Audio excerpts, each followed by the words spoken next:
Tech episode 14. This is Blagitza, also known as Blagitza to most of you. And we are going to be joined soon, I hope, by Michelle Sabrinovich, who is the GM over at WDET Radio in Detroit. It is the Detroit outpost of NPR radio, if you will. And I have to say, every week I do this, Google, I love you, but inviting people to Hangouts on Air in this capacity is not the funnest, if you will. Getting people to join the live chat that are guests of mine, doing different types of ways of getting people included in the app, well, the view, and I'll probably edit this in post-production to get rid of the beginning. So if you're watching, that's what's going on. Let's try and invite Michelle again.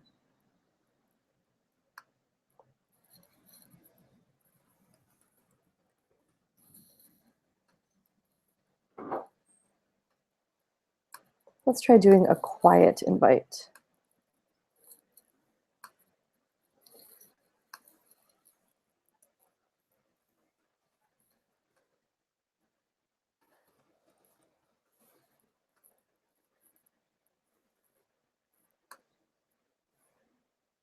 I think Michelle's coming. I think I see Michelle's face. I see her icon.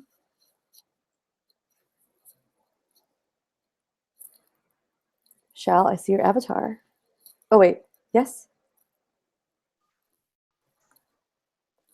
There she is. Hi. Sorry about that. No, it's not your fault. So here's the question. So which invite did you get that worked? Because I've done this before, and I've had to either, like, within the Hangout itself, you can, like, email someone the invite or send the hard code link to someone. So which one worked for you, the hard code link or the one that was prompted by Google? So I had to I have a new laptop, and I don't have Hangouts installed on it. So once I actually went into Hangouts, then I saw your link. So okay. Well, welcome.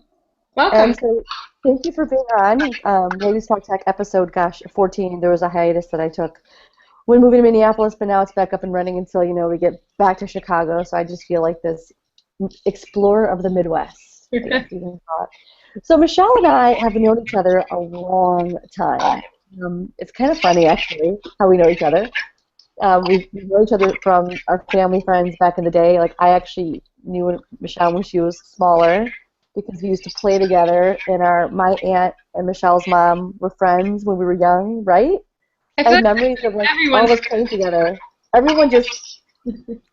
The Balkans just get in someone's house together, and the kids play off in some room, and the adults do whatever the adults do, basically. You're either related or you're neighbors. And sometimes you're both. Yeah. Or do you have those relatives that aren't relatives, like they're not blood relatives, but you know you're not supposed to marry them? Right, yes. Yeah, I had tons of those. I thought it was just so weird looking back. I remember my dad, when I was 15, 16, you can never, like so-and-so because we were born in the same house. Anyway.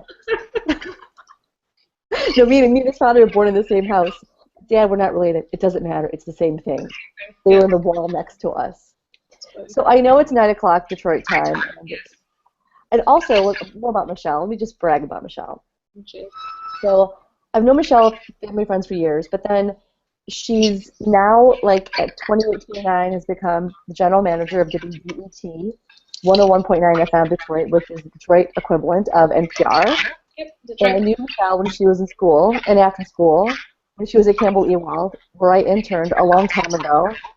And now look at you. It's fantastic. Like, you're just so impressive. Congratulations on everything. It's fantastic. Thank you. Everyone thought I was crazy when I moved to public radio. Who knew that I would move so quickly in public radio?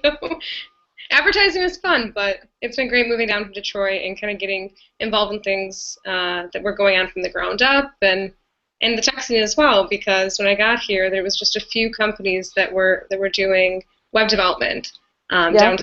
And then my friend Erica, well, she's my friend now, but at the time I did not know her, but I wanted to start a Girl Development chapter here.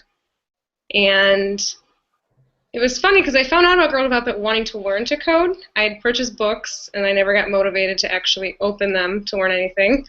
And I tried Code Academy and some of the classes online, and I still couldn't keep to a schedule.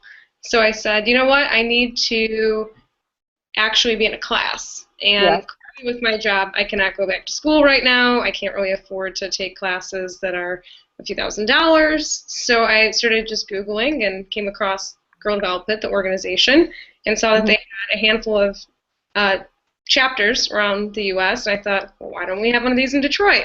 So I started posting on the Facebooks, just saying, I'm looking at potentially starting a chapter here. If you're interested or you want to learn to code, get in touch with me. And this girl, Erica, reached out to me and said, can we have lunch or coffee? I really want to do this with you. My husband is a developer. I was peering over his shoulder, and I started learning from watching him a little bit. And she took a few classes and really wanted to start a chapter as well. So we met for lunch. She was my technical co-founder because she actually knew how to code, whereas I kind of just MacGyvered my way around with the help of Google if I needed to do anything.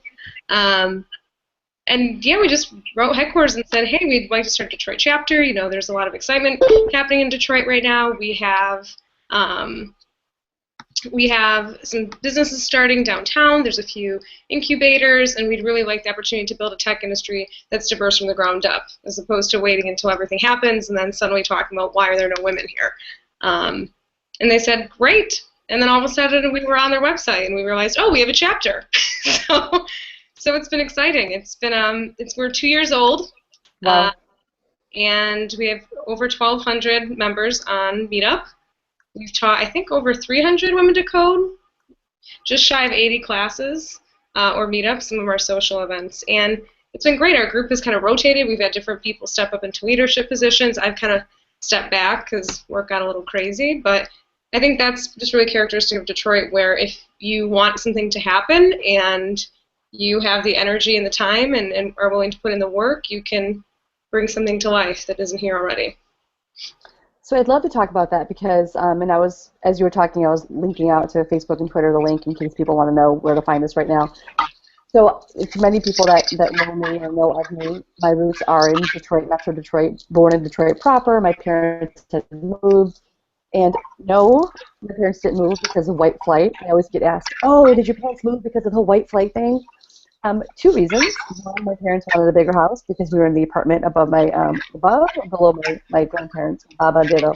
Second, it was actually a Caucasian man that had my father at gunpoint one day outside the house. So next day, Dad was like, yeah, we're gone. It was that coupled with a fight that was going down the street. There was a fight with bats in a party down the street, and my dad's like, done, we're out. And that's what happened. So, and I'm hearing like feedback. Is the volume on your end? Like, do you have headphones, maybe? You know what it is? Like, Sure. Give me 1 second. Okay. Just getting some headphones set up. And actually, as you get the headphones, I'll kind of ask my long-winded question. So, having been out of Detroit area since '98, I've always kept up and have gone home to visit friends that work at different agencies and work over the years. And it's amazing to see what has transpired and what is growing back in Detroit. But then I get some people on the side saying to me that, and I'm saying this because I want to know for myself, I don't think it's the case, but there's this feeling that it's authentic but not authentic. And I don't know why people feel there's an inauthenticity about it, and the assumption that, yes, Detroit's coming up from the ashes in many respects, and people are really making it, like you, come back in terms of civic involvement. Do you think that the media and the national media of what had happened to Detroit financially, the way that it was managed or mismanaged, whatever, has put this unfair cloud, if you will, in terms of the innovation of what's happening down there when it comes to tech and innovation? So, yes and no. When I moved down here 4 years ago. I started working down here almost 5 years ago, and people thought I was nuts. There were things going on. I mean, there have always been things going on in Detroit. There have been things going on, 5 years ago, 10 years ago, 15, 20 years ago, even though people had left. I think where there's a lot of criticism now is that there is a lot happening downtown. If you come down to Midtown, downtown where I live and work, it looks completely different than it did even 5 years ago. The last 2 years has accelerated. So that's the Shinola, that's the Dan Gilbert buying up 30-plus buildings downtown. That's the Phil Cooley Slows Barbecue phenomenon becoming like old news, because that was news when I first moved down here. But it hasn't spread into the neighborhoods. It's starting to. So there's certain neighborhoods that are starting to now see investment and people wanting to move in. But it's a lot slower. And so if you come visit, if you come downtown and if you have a guide, it's going to be better than you expected. So there's a lot of people who get really excited because I think they kind of brace themselves for the worst. They've heard things about Detroit, but they're kind of skeptical. Is this actually happening? Is this as great as they say it is? Things are just really widespread, so you just need a guide because it's not as dense as New York or Chicago. Sorry, my cat is attacking me. So I still think that people underestimate how much work still needs to be done here. If you go into most of the neighborhoods, those images you see of room poor, it exists. There has been a huge population loss, a lot of disinvestment, a lot of people, like you had said, moved out for various reasons. That was happening well before the 60s.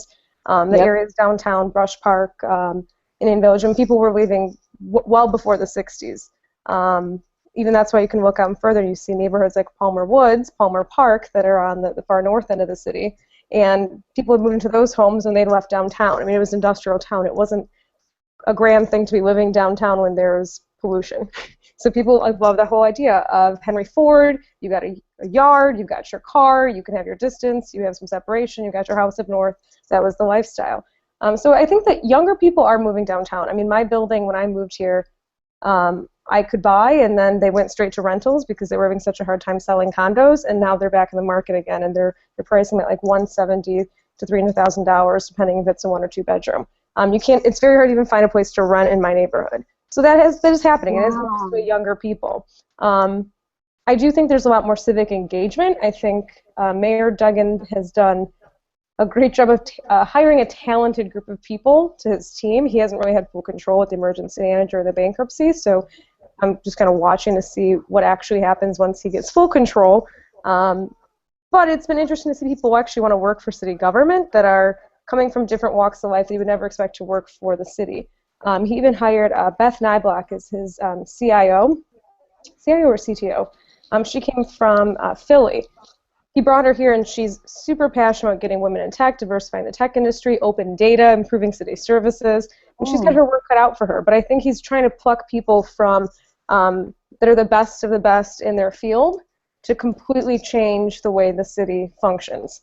Some of that's privatization, which people have mixed views about whether certain things should be privatized or not. Belle Isle becomes a state park. Some people are critical of that, although it looks fantastic. There still are a lot less people that are going to the park. So it's true and false. I mean, things are getting better, significantly, visibly better for a lot of people. There is an interest. There are a lot of people moving downtown. There's people from the suburbs who are wanting to come down, wanting to get involved, wanting to invest. Every few weeks we hear about something new that's opening up. The incubator scene, so Techtown is here. Dan Gilbert has an incubator. There's Bizdom downtown.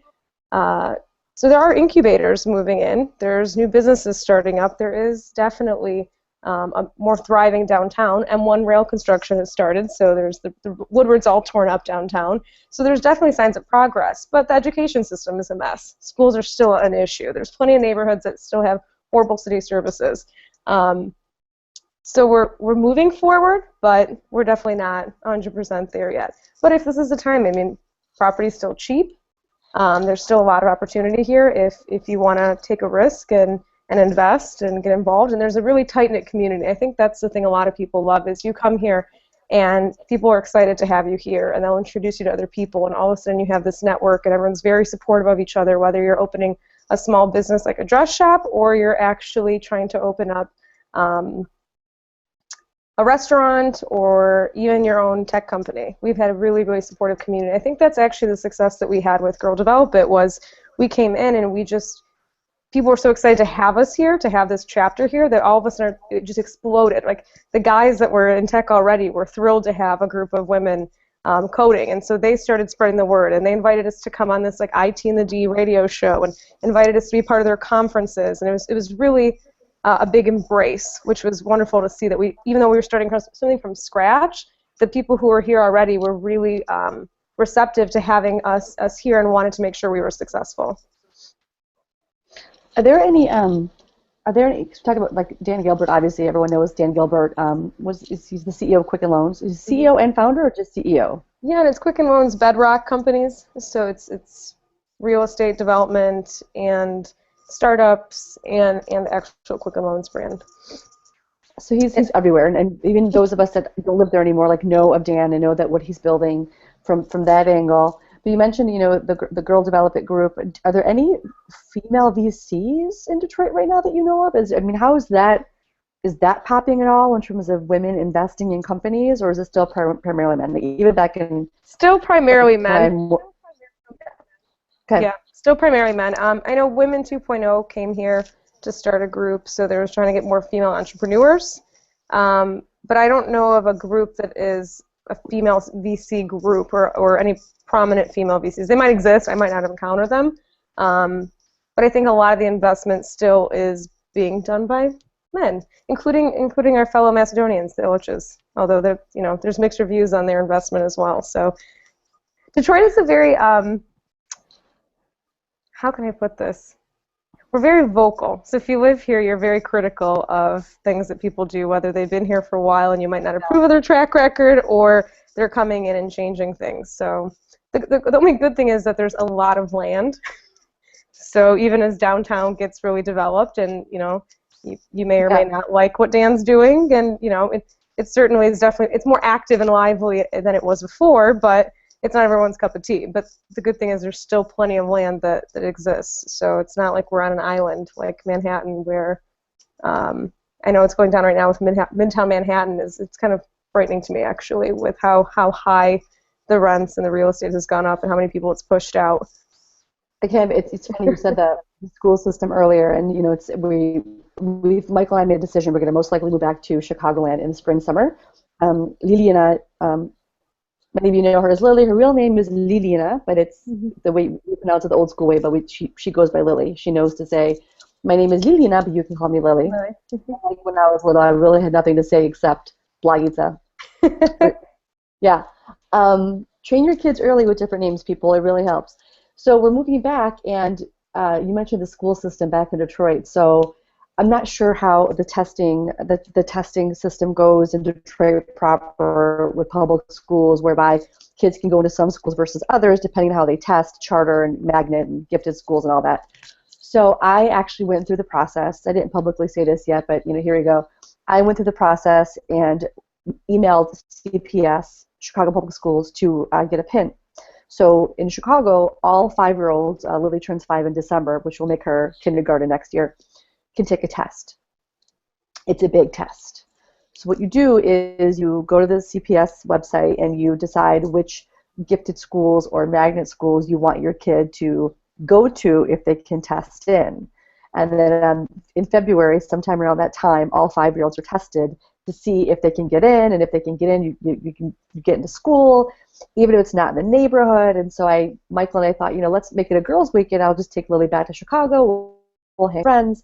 She'll take some test, and then we can see if she happened to get in some phenomenal, fantastic, really great elementary schools. And then I woke up one night in a complete panic. I was sleeping, and I woke up with the shakes. And I went, what am I doing? Like, what am I doing? And I just, in the middle of the night, just said to Michael, I can't do it. I'm not doing it. She's 5. I'm not going to go and have her take a test of any sort just to see if she might get into the whatever great public school, and we'll still potentially live across the other end of the city. But what really put the nail in the coffin for me, Michelle, was when I remembered that today, present day, I'm not sure about Detroit, but present day Chicago, the mayor appoints the Board of Education. They're not elected in Chicago. And I'm not sure how that is in Detroit, but that was the nail in the coffin when I said, you know what? Aside from everything else, distance school, whatever, I just can't go back there when I know that the board itself just isn't elected by us, the people. And I'm not sure how it is in Detroit proper. But yeah, there's elected, but we've been, DPS has been under an emergency manager for a while, financial manager, and then there's lots of charter schools popping up, and there's lots of criticism there. Some of them are performing really well, others are not. Schools is going to be the next big issue, because once, hopefully through the bankruptcy process, city services will get better. Hopefully there'll be more collaboration between the city and the suburbs, because we need to work together, and that division doesn't help anybody. Yeah, let's talk about that for a second because I just don't. I mean, being from that part of the world, I do get and have been in those conversations with our relatives maybe about the suburbs versus Detroit proper and when people go. And I remember when I first moved to Chicago and right when I got married, and I love you, high school friends, I love you, I do. But this goes back to a conversation a couple of us had a long time ago. Um, they were talking about like go Detroit, go Detroit, go Detroit, and I had said, okay, well, what do you do in Detroit? Like, how often do you go? Like, how do you support Detroit? Tell me about that, because most of my friends were in they're fan, I love them, but the ones I was talking to lived in these beautiful, beautiful, beautiful homes, beautiful suburb, just happy and safe and financially content and whatnot. And the only times they would go to Detroit proper would be for a ball Again. game, a game, or to go to the casino, and there'd be a bit to do to go to go to Coney and go to Leo's, get a dog, go to the game, maybe go gamble, and stay overnight at the Westin. And I would challenge that and say, but what are you really doing to contribute to Detroit? Like, are you volunteering? Are you going back? And I would get so much pushback. And then I would get, well, you live in Chicago. And I would say, yeah, I do. I live in the city proper. I'm paying taxes. I contribute to the tax base. I volunteer. Whatever it takes, I'm part of the civic community. I've been there since I moved there. That's what I do. And that was a lot of this when I started debating with my friends. So we talked, this convo is, I guess, loose around Detroit and tech, but when it comes to tech and what's happening there, does it make it easier for the person in the burbs to get involved if they chose to? And I mentioned that because of the phenomenal job you did at the radio station with fundraising and what have you. Can you talk about, that, I guess, technology piece of what you helped build? And did you see any changes over time with contributions in the locations of where people lived, Detroit proper versus the burbs, to see if maybe there was any movement of support, technically, virtually, via someone's virtual pocket versus being in Detroit? How did that change, if at all? I'll talk Girl Develop It first, and then I'll talk WDT. So for Girl Develop It, so I was living in the city when we founded it, and my friend Erica was not, but she recently moved into the city just because she was getting so involved. We started all of our classes. We were really committed to having our classes start downtown, but we also recognized that for some people, we didn't want that to be a barrier, especially if they just work out in the suburbs, and sometimes it can be hard to get down here. So we said, you know what, for some of our introductory classes, we'll also offer them periodically in the suburbs, just so there isn't that barrier of, oh, it's downtown, and I'm not sure, I don't even know about this group, or if I'm going to like it. And we found that, a lot of people will still come downtown, and most of the other girls that we're teaching, so out of the other 3 girls that are part of our leadership team, 2 of them were living in the suburbs, but they were still really active downtown because of Girl Develop It. Girl Develop It was one of their ways to get more active downtown. And even though, whether they were teaching or hosting meetups or just connecting with the community, that kind of became their connection to the city. They don't have to live downtown, and I don't feel like they're not Detroiters just because they live in the suburbs, but they were highly engaged. And WDT, even though we've always been in the city, most of our donors are already in the suburbs, and we've heard more and more as things have been changing in Detroit that people look to us as being their connection to the city. So whether they live in Bloomfield Hills or they actually live, downtown or Southwest Detroit or even in Grosse Pointe, or even out of state for that matter, even if they move to New York or Chicago or LA and they're an expat that still listens online or who gets our newsletter to stay up to date, that they felt like we were their connection, and that because we were doing so many things, not only to talk about the issues and solutions, but through some of the stuff that we do that's giving back to the community, focusing on arts and culture, and then really telling inclusive stories about the city. So it's not just positive stories, it's not just focusing on the negative. We don't do what the TV stations do just with crime reports. People felt like it was accessible. That even if it was an issue talking about something that was happening in the city, that if you live in the suburbs, we made it very clear that we were a region. And I stopped saying Metro Detroit sometimes. I'm just like, no, it's Detroit. We're just going to say Detroit, and I don't care if you're living in Birmingham. And I'm like, we're talking about Detroit, and I'm including you in that conversation. And just by being more inclusive and making people feel like it didn't matter where you lived, if you cared about Detroit and you wanted to be part of these conversations, and you were open to even coming down. So it was games. Most people still come for games, and that's okay. And again, if you don't know where you're going, it's kind of hard to navigate the city. Like even I sometimes I'm like, I'm not sure if I know that neighborhood. Where should I go? Kind of where's my hub that I start at? It's a huge city, but we found that people, because of us talking about places, felt more comfortable coming down. We do a lot of events in the city, whether we're hosting them or just or sponsoring them, that people feel comfortable. Like, okay, well, if WDT is doing it, then I'll come down. So they really felt like we were their guide to what was going on, whether it was, politics or literally what's going on physically, and if there's something to do that night. And it's been great to be that connection. So we have donations coming from people from all over the city and the suburbs. And I feel like if you want to call yourself a Detroiter, I mean, I don't want people to say I'm a Detroiter and then talk bad about the city, which some people say, well, I'm from Detroit, but not the city. I think that's starting to change. Like, I don't see too many people apologizing. I actually see a lot of people who are feeling like, they wish they knew more about the city, but they don't. And some people come and they feel uncomfortable and they ask really, potentially offensive questions. Like, well, do you feel safe here? I'm like, well, yes.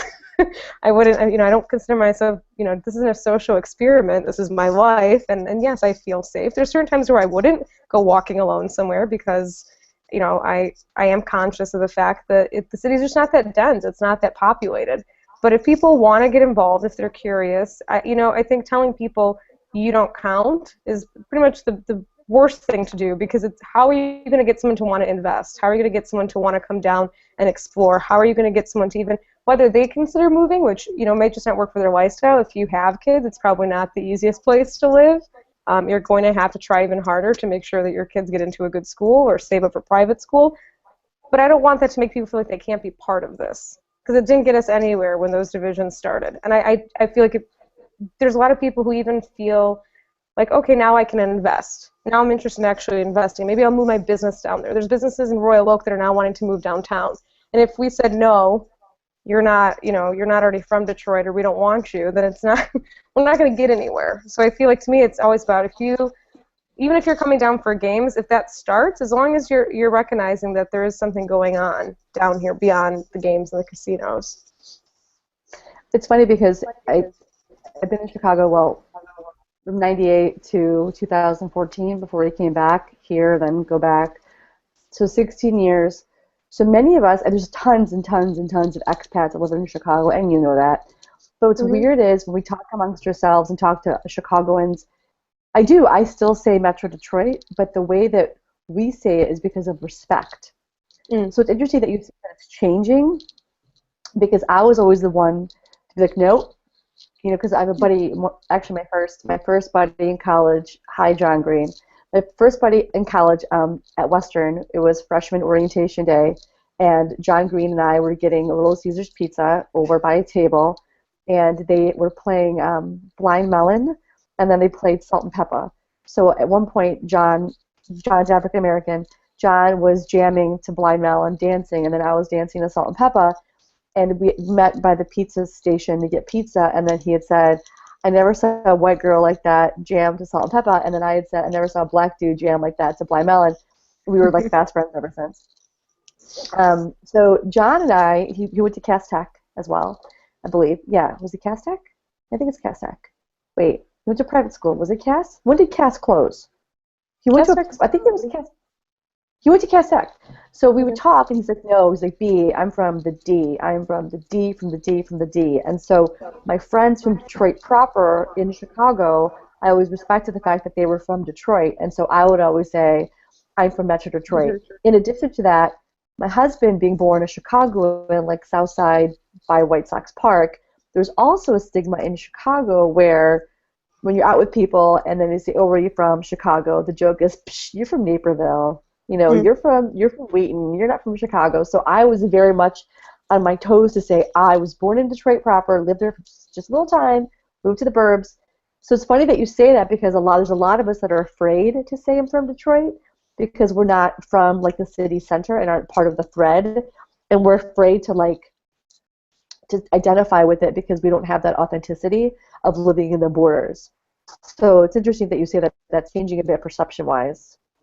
Well, I don't want to say that's completely changing. I just kind of feel like it gets tiresome after a while.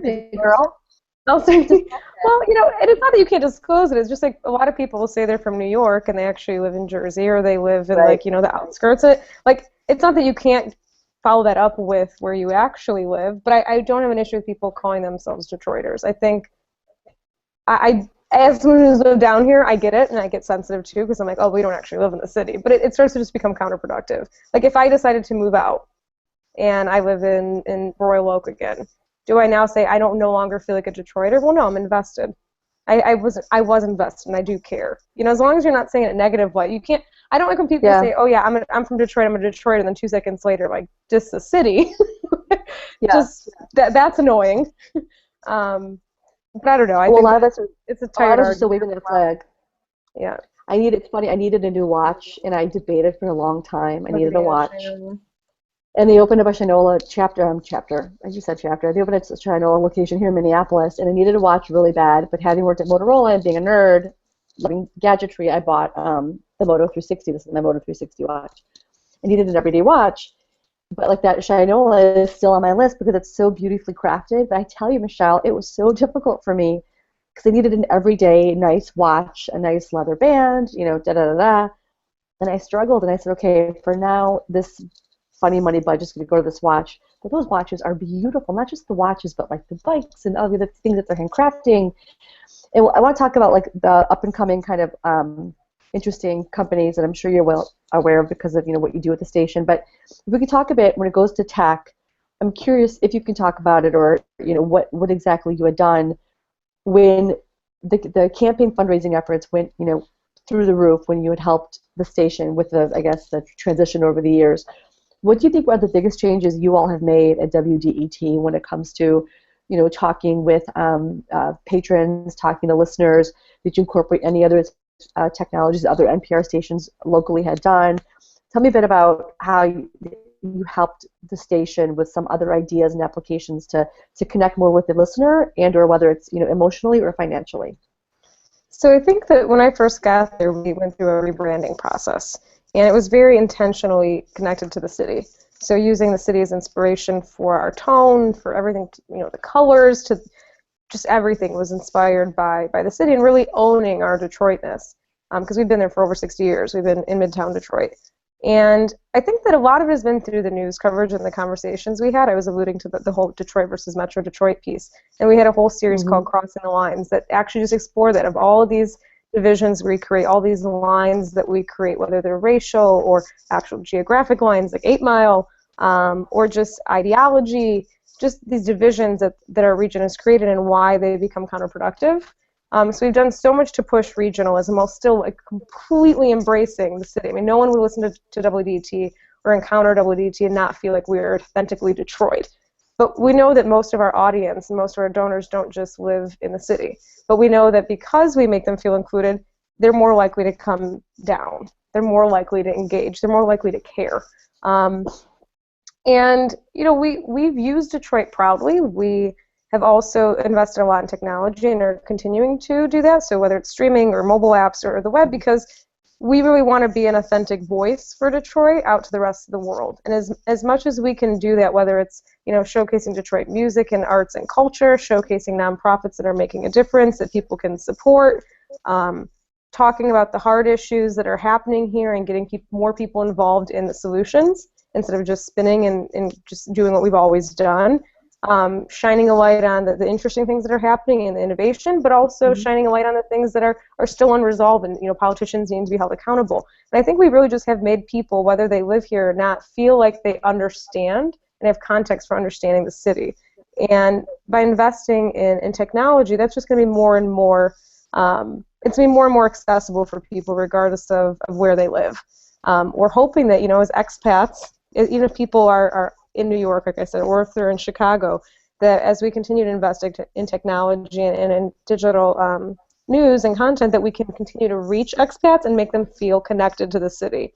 Because we have people who donate that are from out of state. That's a beautiful thing. It's like someone could be listening to WDT and engaging with us, even if they're not physically here, which is great. They can still feel like there's a value to having this kind of independent media in the city that's telling the story of Detroiters and engaging the whole region. So I know that for some time, I think it's getting better, but there was a big issue in Chicago proper about the digital divide and how, whether or not, especially locations on the the far south and far west side, and I think it's not really a secret to anyone that knows me or watches anything that I publicly. We're not going to talk politics on the show at all, but I do slant left when it comes to my belief system. And in Chicago, it's just like Detroit. It's massive, a massive city. I think people forget how big Chicago is, and the far west side and far south sides have gone through this digital divide thing whereby certain households may not have the broadband needed to connect. That's gotten better over time. It's getting even better. I know that there's, over the last couple of years, fiber's been, has been plotted down to those parts of the city. What have you seen in Detroit in terms of technology and enabling people in different parts of the city to connect and even have their, children do something as basic as do the homework and complete an assignment?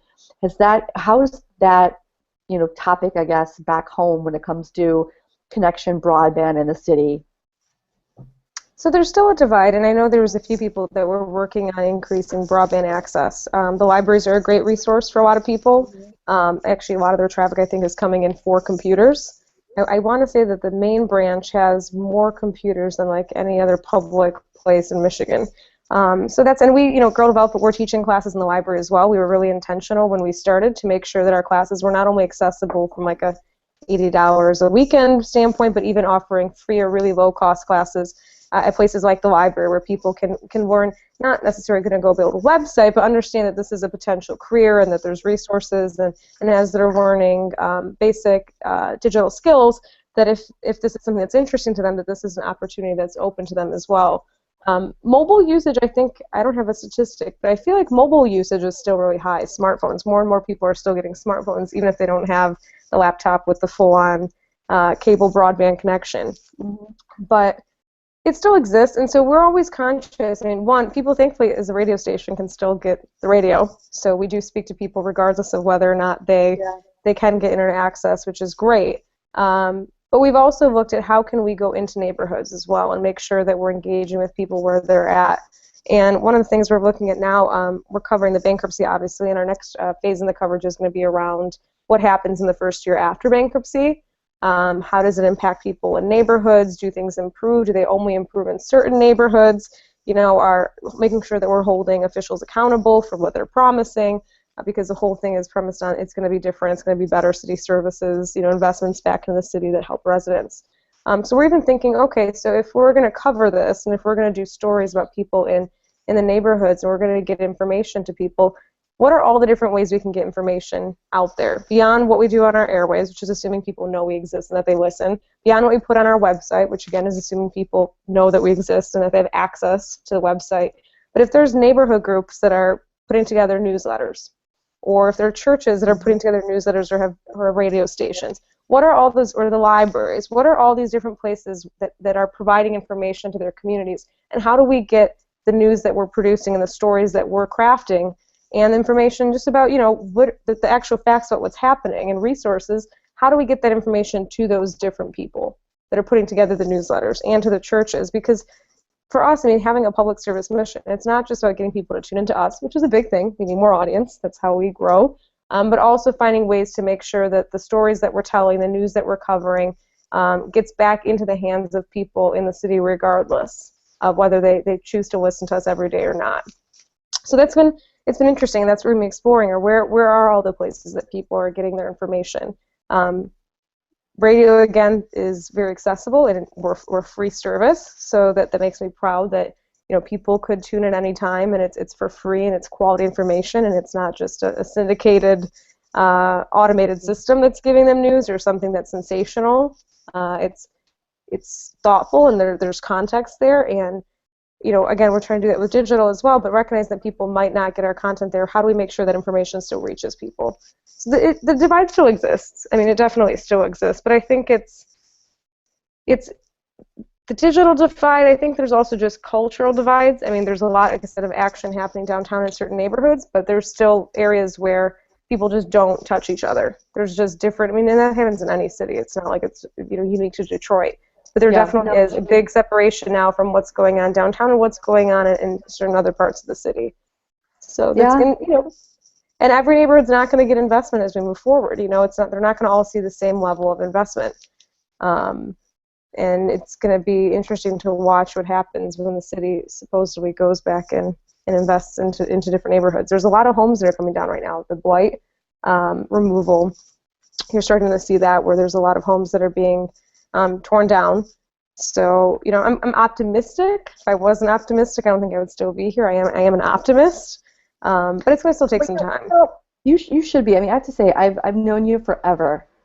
I've known you forever. I've known this woman forever, and just seeing what you're doing now and how you take or have taken and are taking now your interest in technology and social and communities and using all those different tools together to put it towards a higher purpose, I think it's fantastic. I don't see it very often. So when you agreed to chat, I was like, oh my God, just selfishly, I just want to know how you're doing and just see what you're up to, because your job is so widespread in terms of the responsibility of getting that information out to people in different ways, just as you put it. Do you have, I know that you probably go back and forth to Chicago now, then you know it's right over the little lake, the big lake. But do you have any, I guess, do you all have like sister NPR organizations that you all, from a shared resource standpoint, compare notes? Like, hey, you know, New York, what are you doing? Chicago, what are you doing? Are there any similarities and resources that you all share to have a better, like, holistic, I guess, face of NPR when it comes to how you approach and talk to the listener?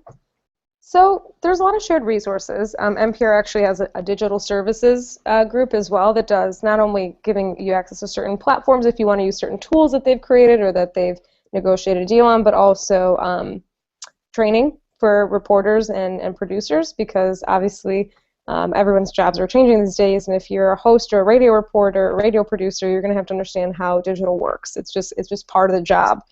So they do a lot of training. So there's learning from different stations on things that they've tried that have worked really well, especially in the digital and social space. But the one thing that we do differently, we definitely talk to the listener differently. I think even our relationship with the city, I've been told that I approach us more as a nonprofit than a media station, which is interesting. I mean, I definitely look at us as a media station and hopefully more and more as a multimedia station beyond just a radio station in the traditional sense. But I really do feel like we are an institution here in Detroit. And more I'd like us to become an institution. I don't want us to act institutional. I don't want us to get bollocksed up with the red tape and the bureaucracy that happens in institutions. But as far as the significance of us being here and being very present and kind of having that network that supports other things that are going on and really being part of the fabric of the city, I do consider us an institution. I mean, we work with places like the Detroit Symphony Orchestra and putting on brand new concerts to democratize their space. We just received funding from the Knight Foundation to do an expansion of something we started that's taking radio stories and putting them into gallery spaces throughout the city. They're all about ethnic communities, so looking at these different ethnic and cultural communities and bringing radio stories into gallery spaces with listening stations and documentary photography to kind of get people to experience radio and audio stories in a different way, and also to really democratize these galleries, because I don't want to say there's just criticism, but there's certain galleries that move in, and I'll just give you the example of the one that we worked with already. It's Hamtramck. Hamtramck has always been a hotbed of immigrant communities. It used to be the Yugos were there and Polish, and now there's a lot of Yemeni and Bangladeshi immigrants and Bosnians as well. So there's a gallery that popped up, a nonprofit gallery that was doing a lot of contemporary modern art. Now I have to imagine that if you're from the Bangladeshi community and you walk by this gallery, you probably have no idea, what's in there. This is just not a place for you. So we thought, what if we put something in there that reflected the community back to them? And we had photos of these ethnic Bengali dress shops that have been popping up throughout Hamtramck. And when people come in, they're hearing Bengali music, and they're seeing photos on the wall. And whether or not they can fully appreciate or even understand why this is happening, it just gets them to come into the door and to see their stories, elevated and on these walls of the space that they previously have never walked into before. So we're trying to experiment with different ways that we can bring radio through technology. I mean, we have simple little iPod shuffles and headphones mounted to the wall with photos, and bring people into spaces to experience media differently.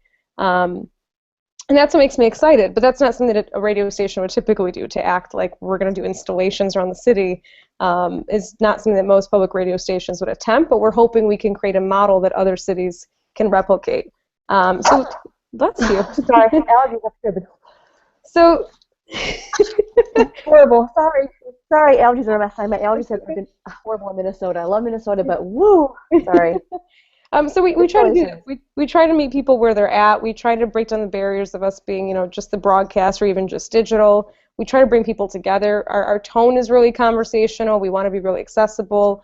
We've been really deliberate about trying to bring people to public radio that don't typically listen. So it's not just, highly educated baby boomers, but Yeah. it's younger people who kind of feel like because we've been really forward with digital and our brand being really forward and really visual, and because of the events that we're doing and how we're partnering with other nonprofits, has really gotten younger audiences engaged with us. Even if they're not listening all the time, they know who we are, they support us, and they look out for what we're up to. And I think that the mobilizing of people by bringing them into physical spaces, or even what we just did this last week at the Books for Kids Challenge, which was we had a corporate sponsor, GPS, an operations-based consulting business here in the city that sponsored us, and for every dollar people gave, it turned into a book. And so we were able to put thousands and thousands of books, 28,000 books, in the hands of kids in the city and in the suburbs, and really mobilizing people to feel like, oh, if I support WDT, not only am I supporting the service because I listen and I think it's great that it's there, but my support also makes a difference in the city. And we really try to emphasize that, by supporting us, you're actually, it's one of the ways that you can give back to Detroit and help Detroit move forward, because we're going to tell the important stories. We're going to make sure that they're solutions oriented, because we're not going to just sit here for headline's sake. We're really trying to fix these problems. We're going to highlight people doing interesting things. We're going to give airtime to nonprofits that are deserving of support, that are making great things happen in our region. And we're going to actually get our hands dirty, actually get involved in making change in this community, and activate different spaces and have reasons for people to come down and experience the city. So if that's a way for people to feel like they're investing in Detroit, is by investing through us, that's fantastic. And I don't think a lot of public radio stations do that to that extent. We don't really rely so heavily on the NPR brand or NPR programming. We're really trying to be different and more local. Not that everything we do is going to be local, because, Lord knows at this point we're not producing anything as exciting as a Radio Lab or other syndicated shows, but really showing people that, we can be in the fabric of Detroit in a way that some public radio stations haven't become. I think that BEZ and WNYC, New York, San Francisco, Chicago, all the major cities have really strong public media stations. But you also have an audience there of a lot of educated professionals living in an urban area. It's more cosmopolitan, so you have a natural audience. We don't really have that yet in Detroit. So we have to speak to people across the region. We have to speak to people from all walks of life. Detroit's always been a very blue-collar town. A lot of the people who do live in the suburbs that have the houses up north, they were working at factories. And a lot of them were immigrants. And maybe like their kids, finally went to college, but they didn't. So we can't just talk down to people or speak like up here all the time, because we're just going to make it inaccessible to people. And we do not want to become inaccessible.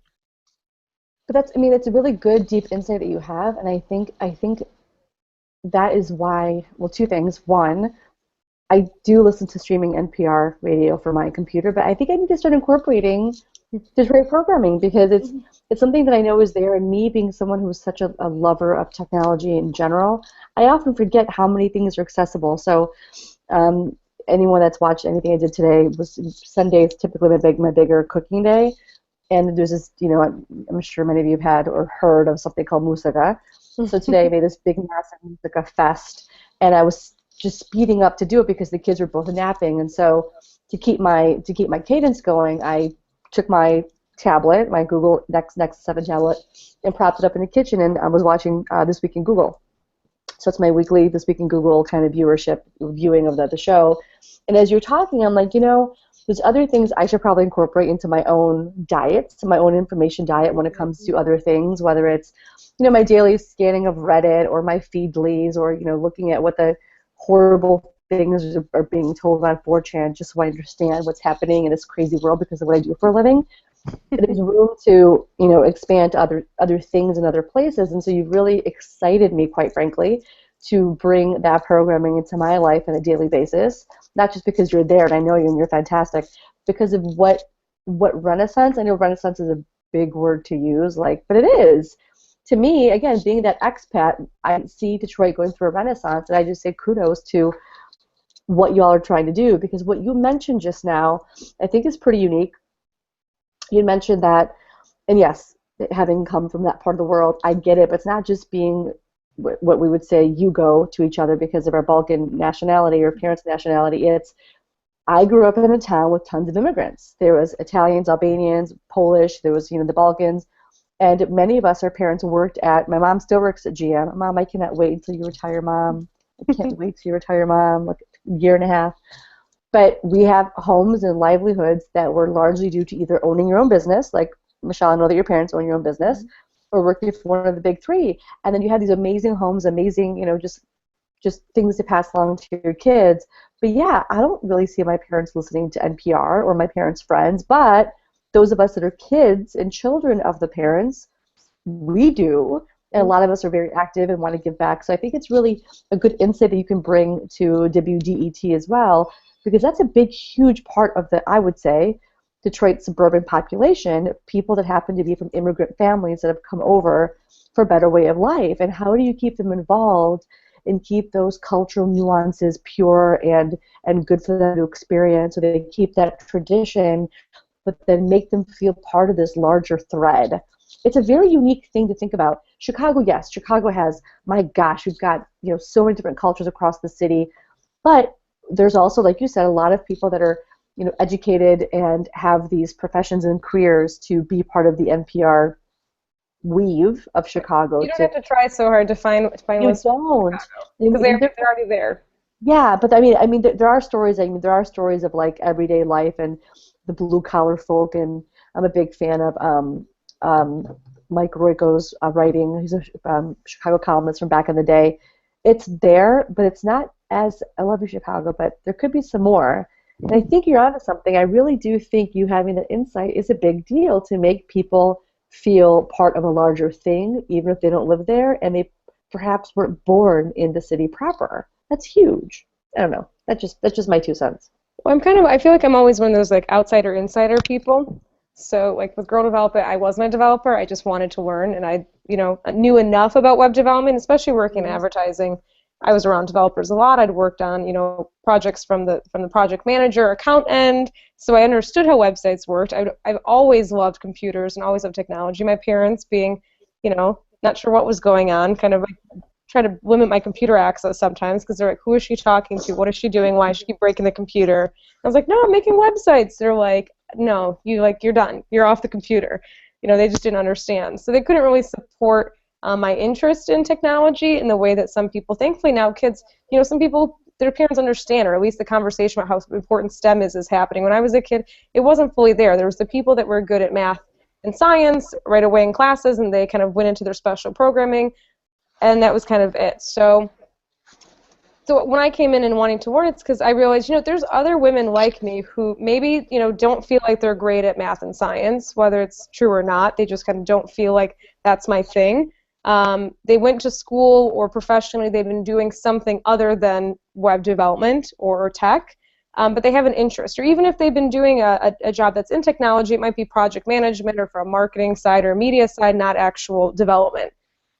So how do we make sure that it's accessible to those women and not feeling like this is an insider group for existing female developers? Yeah. So we just made our classes really positive, and whether you came in and you were 18 or you were 65, whether you were coming because you wanted to potentially consider a career switch to expand your skill set or just out of curiosity or hobby, we wanted everyone to feel really welcome. And that's what's been so successful, is that we've made everyone feel welcome. I don't care if you're black, white, young, old, if you live in the city, the suburbs, if you've just found out about this and a friend dragged you along, or you've been waiting for this class to happen.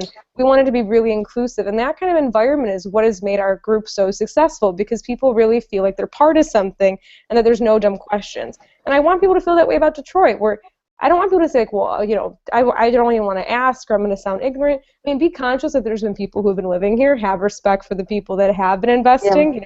It is important to do that. I think a lot of people come to the city and they think, like, oh, it's in such bad shape, I'm going to come there and fix everything. Well, no. First of all, you're going to find out that there's already stuff that's happening.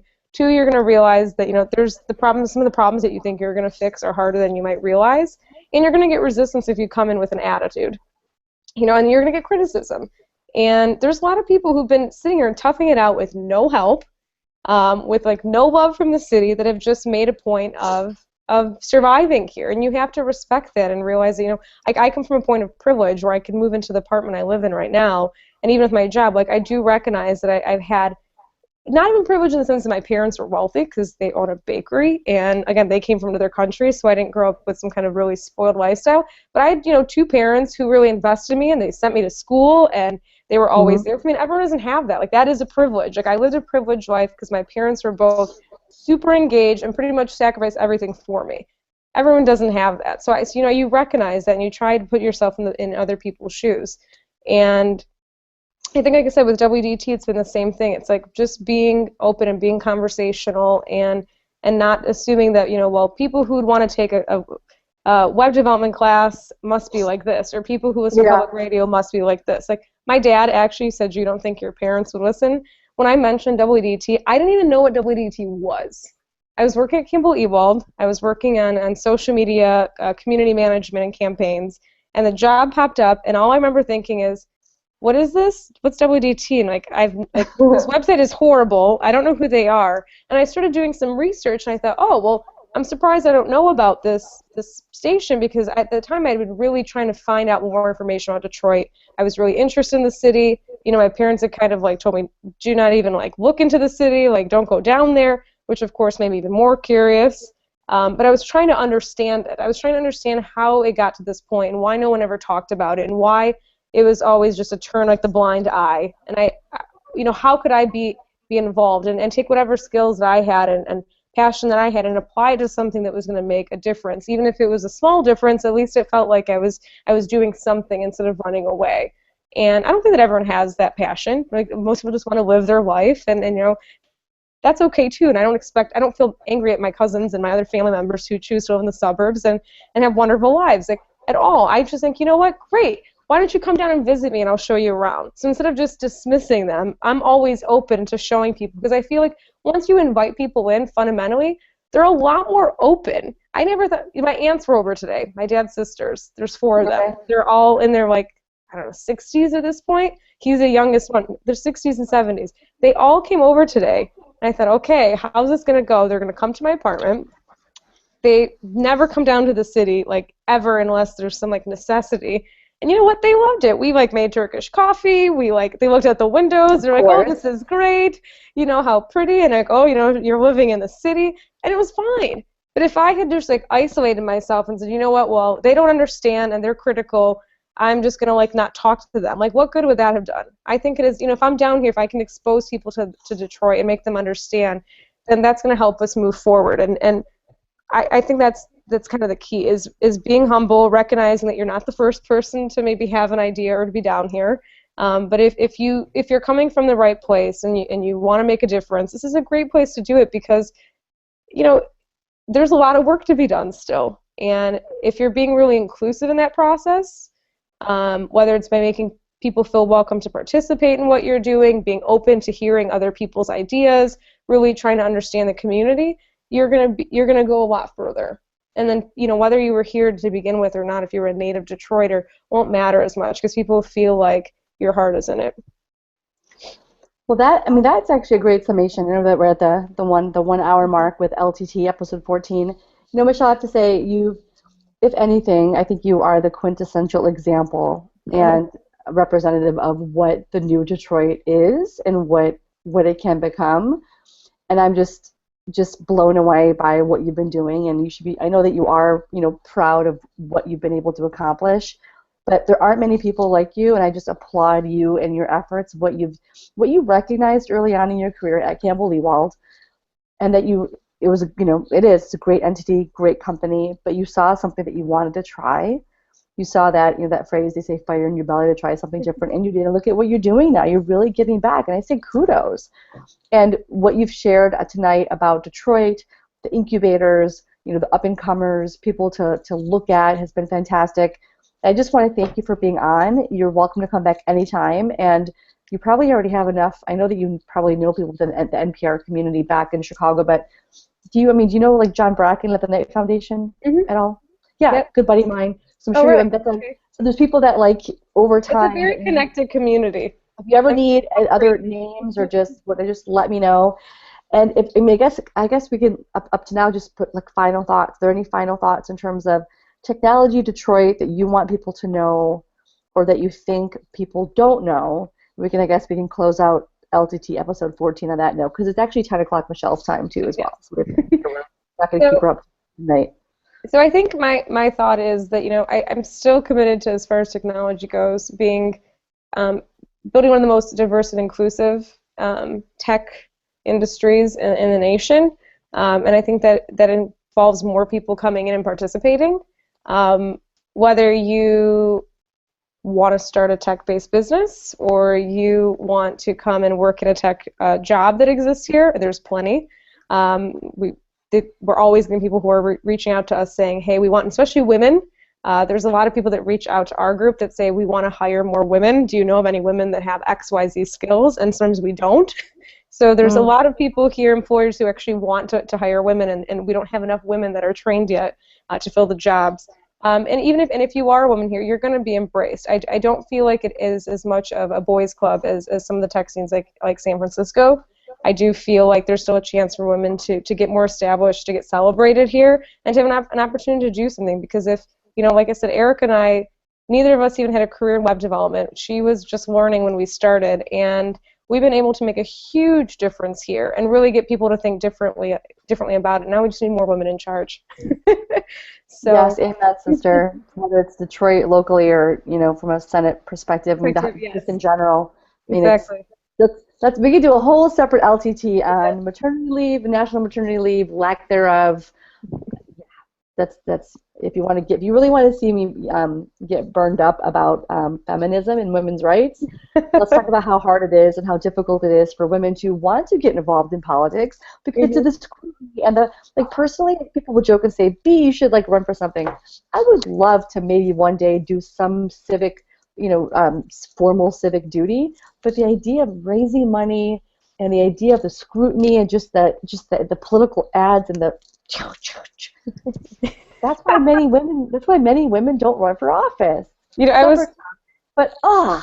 was told this by someone in public media, actually. They're like, so what's next for you, Michelle? I'm like, dude, I don't know. I just got into this job and I'm still trying to wrap my head around it. I don't even know what I'm doing some days.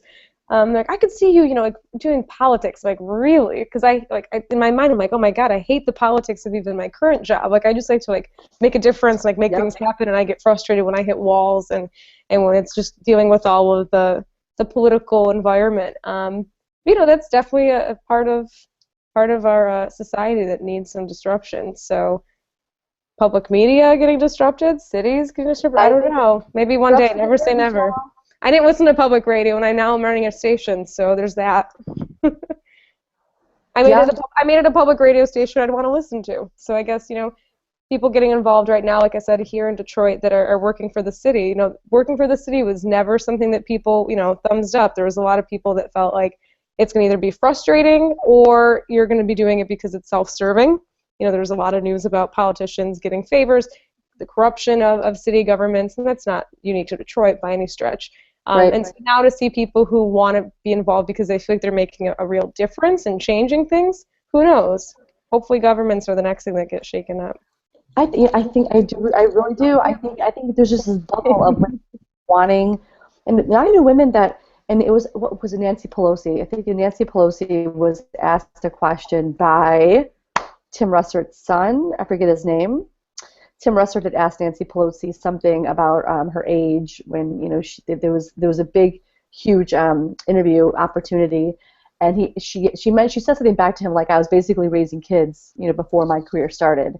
And so there's a lot of talk of, do women run for office while they have kids, or do they wait till they're in school age teens and beyond to give back? And it's so disheartening because if you think about if you lump up the amount of women that could actually do something and contribute and have a voice and help with policy and changes when their kids are little wee ones, like Senator Gillibrand out in New York, that would be fantastic. Again, separate topic, but we're talking about technology and big data and open data, and I think that the more data and numbers and knowledge that just we have as people, but also as women have more access to code and manipulating things and seeing how things really work and where the data comes from, right, might beget more people running for office because they get it and it makes more sense. Well, and more diverse teams build better products. And if you don't have women, and if you don't have moms, and if you don't have older residents, if you don't have them working on the products, they're going to serve just one group.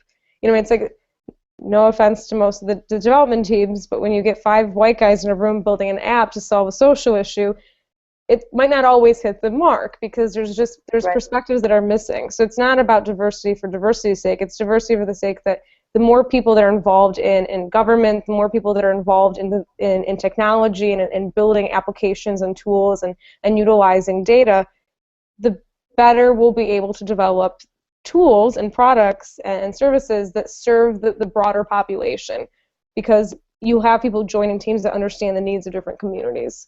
And I'm looking forward to the city of Detroit doing more with open data. I think that's gonna make a big change for people, that transparency and Huge. better solutions to some of the problems that we've had. I do. I used to spend when the City of Chicago data portal opened, I would just spend nights just playing with it, because you can see everything. You can see every if you go to Chicago, there's a great website called chicagolobbyist.org. So that's an example of an output of a website that was made during a civic hack night, where a bunch of developers got together, looked at the open data sources to see what could be made, and you can basically organize by lobbyists as who contributed what to the city. And there's one that a buddy of mine made called wasmycartowed.com. So looked at all the cars that were towed in Chicago. You can just do a lookup, an easy lookup to see if your license plate showed up. But thank you for being on tonight, and for those that are watching, but you'll probably see that most of you watch post-fact anyway. Michelle, I will just say it the right word, Michelle Sabinovich, yes. Depending on the English, Yugo way that you want to pronounce it. Thanks for being on. Thank you. General Manager of WDET, 101.9 FM. Thank you for getting me started with the Gal's Guide. Oh before I was even living in the city, I started trying to write about the fact that I was going to be like a city girl. Oh man, it just gets me all emotional. That little community I built back in the day, but you know. But that's the kind of stuff that makes a difference, you know. Like you decided that this needed to exist, and you made it happen. It's coming back. I mean, it's now I've got the 2 little ones. They're there, and now I'm just obviously with this show folding it back into my life. And I think the last thing I guess I'll leave with is I'm a big feminist, but I don't like the phrase women can or cannot have it all. I think the problem is I think we can do everything, just not at the same time. Yeah, exactly. Just stop with I have to go to every soccer practice and make dinner. You're not. I don't cook moussaka every night. It just, again, it's a separate topic, but if we just as women embrace the fact, and you actually motivated me to start coding again, I swear to God, because before I had kids, I'd have 2-3 monitors up in my room, and I'd play with websites when I built Gal's Guide and whatever else, and I just stopped that because life happens and the kids happen, and I love my kids, but there's a time and a place, and now there's so many more awesome websites to learn how to code. Those didn't exist before. Like, yes. So yeah, this conversation has helped me to motivate me to get back into getting into a system to start playing with code. And that's my biggest regret. If I say regrets, coding from scratch. I'm talking C++, man, like old school code. The boring stuff. But that's, again, it's never too late. It's never too late to learn or to go back to it. Yeah.